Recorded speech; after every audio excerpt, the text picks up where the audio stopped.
A quick word about mommy makeovers.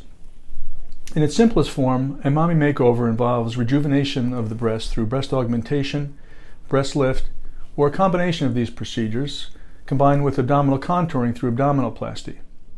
But oftentimes patients are unaware of how a plastic surgeon evaluates these areas for contouring.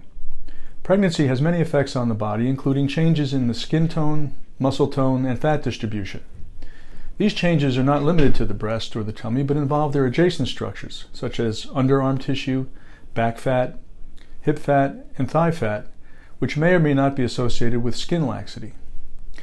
When a patient presents for consultation, the surgeon is evaluating the need for appropriate shaping of all of these areas, as their treatment can have a significant impact on achieving optimal results.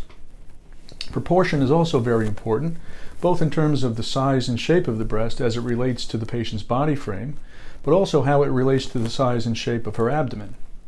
That's why it's also best for patients to be as close to their desired weight as possible prior to surgery. These are all considerations which are discussed at length at the time of consultation so that the patient may have a better understanding of what's necessary to achieve her desired goal. Typically, the timeline from surgery to beachside is approximately 4 weeks. However, at this time, care has to be taken with regard to sun exposure as the surgical sites are very sensitive to the sun's rays. Full healing is approximately 3 months. I hope that's answered some questions that you've all had regarding mommy makeovers.